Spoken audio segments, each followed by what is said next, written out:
അസ്സലാമു അലൈക്കും വറഹ്മത്തുള്ളാഹി തആല വബറകാതുഹു. ബിസ്മില്ലാ വൽഹംദുലില്ലാ വസ്സലാത്തു വസ്സലാമു അലാ മുഹമ്മദ് റസൂലില്ലാ. ഇന്ന് നമ്മൾ പറയാൻ പോകുന്നത് വളരെ ഗൗരവമേറിയൊരു വിഷയമാണ്. കഴിഞ്ഞ ദിവസം ഉണ്ടായ ഒരു ഇൻസിഡൻറ്റുമായിട്ട് ബന്ധപ്പെട്ടാണ് ഈ ഒരു വിഷയം പറയാൻ പ്രേരിപ്പിച്ചത്. നമ്മുടെ ജീവിതത്തിൽ സൊസൈറ്റിയിൽ നിന്ന് ത്വലാഖിൻ്റെ എണ്ണം കൂടി വരികയാണ്. ചെറിയൊരു പ്രശ്നം ഉണ്ടായാലും വേഗം വിവാഹമോചനം നടത്തുക എന്നുള്ളൊരു ചിന്താഗതിയിലേക്ക് നമ്മുടെ പെൺകുട്ടികളുടെ മൈൻഡ് എത്തി നിൽക്കുന്നുണ്ടോ എന്ന് നമുക്ക് തോന്നിപ്പോവുകയാണ്. ഏതായിരുന്നാലും നമുക്ക് വിഷയത്തിലേക്ക് വരാം. ഇന്ന് ഒരുപാട് കുടുംബജീവിതത്തിൽ ഒരുപാട് പ്രശ്നങ്ങളുണ്ട്. സ്വാഭാവികമാണ്. പ്രശ്നങ്ങളില്ലാത്ത കുടുംബജീവിതങ്ങളില്ല. ഒന്നുകിൽ ഭർത്താവിൻ്റെ സ്വഭാവം ഭാര്യയ്ക്ക് പറ്റൂല, അല്ലെങ്കിൽ ഭാര്യയുടെ എന്തെങ്കിലും സ്വഭാവങ്ങൾ ഭർത്താവിന് പറ്റൂല. അങ്ങനെ പല പ്രശ്നങ്ങളുണ്ടാവും. ഇതിൽ നിന്ന് നമുക്ക് മനസ്സിലാകാനുള്ളത്, നമ്മൾ മനസ്സിലാക്കേണ്ടത് ആരും പരിപൂർണരല്ല എന്നുള്ളത് യാഥാർത്ഥ്യമാണ്.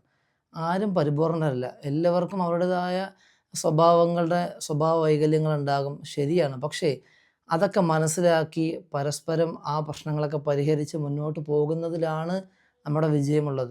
ഏത് സാഹചര്യത്തിലും ഒരുമയോടെ മുന്നോട്ട് പോവുക എന്നുള്ളതാണ്. എന്നാൽ ഇന്ന് ഈ സമാന സംഭവങ്ങൾ, ഈ അടുത്ത് നടന്ന കുറേ സംഭവങ്ങൾ നോക്കുമ്പോൾ ഇതിലുള്ള പ്രധാന പ്രശ്നമെന്ന് പറഞ്ഞാൽ പലപ്പോഴും ഭർത്താക്കന്മാരുടെ ഉപദ്രവമാണ് ഇവർ പറയുന്നത്. ഡ്രഗ്സ് ഉപയോഗിക്കുക, മദ്യപാനം, അങ്ങനെയുള്ള ലഹരികൾ ഉപയോഗിച്ചുകൊണ്ട് എന്ത് ചെയ്യുക, വീട്ടിലേക്ക് വന്നിട്ട് ഭാര്യമാരെ ഉപദ്രവിക്കുന്നത് സഹിക്കാൻ കഴിയുന്നില്ല കുറേ നാളുകളായിട്ട്. അതുപോലെ മുമ്പ് നടന്നൊരു സംഭവമാണ്, ഗർഭിണിയായ ഒരു ഭാര്യ ഭർത്താവിൻ്റെ ഉപദ്രവം കൊണ്ട് ആ കുട്ടി മരണപ്പെട്ടു പോയി. അങ്ങനെ സഹിക്കാൻ കഴിയുന്നില്ല, കുറേ നാളായി ഉപദ്രവങ്ങൾ സഹിക്കുന്നത്. അതുകൊണ്ട് ഖുലുഅ ചെയ്യണം, ഒഴിവാക്കണം എന്നൊക്കെ പറഞ്ഞിട്ട് കുറേ വിഷയങ്ങൾ വരുന്നുണ്ട്. നമ്മൾ മനസ്സിലാക്കാനുള്ളത്, എല്ലാവർക്കും തെറ്റുകളുണ്ട്. പക്ഷേ ഇത്തരം ഭാര്യമാരെ ഉപദ്രവിക്കുന്ന ഒരുപാട് ഭർത്താക്കന്മാരുണ്ട്. ഇത്തരം സന്ദർഭങ്ങൾ എനിക്ക് ഓർമ്മ വരുന്നത്, ഹബീബായ നബി തങ്ങൾ പറഞ്ഞിട്ടുണ്ട്, നിങ്ങളിൽ ഏറ്റവും ഉത്തമരായ ആളുകളെന്ന് പറഞ്ഞാൽ ഭാര്യമാരോട് നല്ല രീതിയിൽ പെരുമാറുന്ന ആളുകളാണ്. അവരെ ഉപദ്രവിക്കുക എന്ന് പറയുന്നത് ശരിക്കും ഒരു മോശമായ കാര്യം തന്നെയാണ്. ഒരിക്കലും ഒരു ഭർത്താവിൻ്റെ സ്റ്റാറ്റസിനോട് സ്വഭാവത്തിനോട് യോജിച്ചതല്ല. അതുകൊണ്ടാണ് നബി തങ്ങൾ അങ്ങനെ പറയാനുള്ള കാരണം അതാണ്. ഈ ഉപദ്രവിക്കുമ്പോൾ എത്ര നാളാണ് ഭാര്യമാർക്ക് സഹിക്കാൻ കഴിയുക? എത്ര നാളുകൾ ഇവരിങ്ങനെ സഹിച്ച് ജീവിക്കും? അവസാനം സഹികെടുമ്പോഴാണ് ഇനി അങ്ങനെ കഴിയില്ല, ഇനി തീരെ യോജിച്ചു പോകാൻ കഴിയില്ല എന്നുള്ളൊരു സാഹചര്യം വരുമ്പോഴാണ് ഇത്തരം വിഷയങ്ങളിലേക്ക് എത്തിപ്പെടുന്നത്. നമ്മൾ മനസ്സിലാക്കാനുള്ളത്, പ്രത്യേകിച്ച് സഹോദരിമാരോട് സഹോദരങ്ങളോട് പറയാനുള്ളത്, ബന്ധങ്ങളെ വിച്ഛേദിക്കുക, ഒഴിവാക്കുക എന്നുള്ളത് വളരെ സിമ്പിളാണ്, വേഗം നടക്കുന്ന സംഭവമാണ്. പക്ഷേ ഇവിടെ നമ്മൾ മനസ്സിലാക്കാനുള്ളത്, അള്ളാഹുവിൻ്റെ അർശ് പോലും വിറയ്ക്കുന്ന സംഭവമാണ് ഈ ത്വലാഖ് എന്ന് പറയുന്നത്.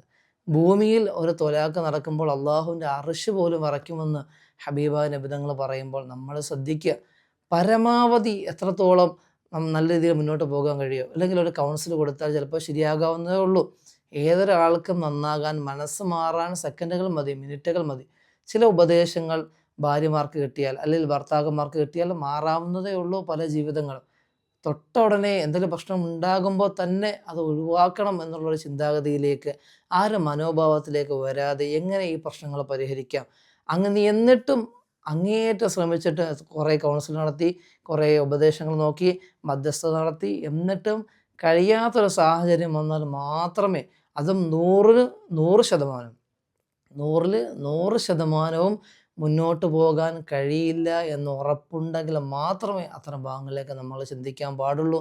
ഏതായാലും അത്തരം വിഷയങ്ങളൊക്കെ നമ്മൾ ശ്രദ്ധിക്കണം. അല്ലാഹു റബ്ബുൽ ഇസ്സത്ത് നമ്മുടെ കുടുംബജീവിതത്തിലൊക്കെ ബറക്കത്ത് ചെയ്യട്ടെ. നാളെ സ്വർഗീയ ലോകത്ത് ഒരുമിച്ച് കൂടാനും നമുക്ക് എല്ലാവർക്കും അല്ലാഹു ഭാഗ്യം നൽകട്ടെ.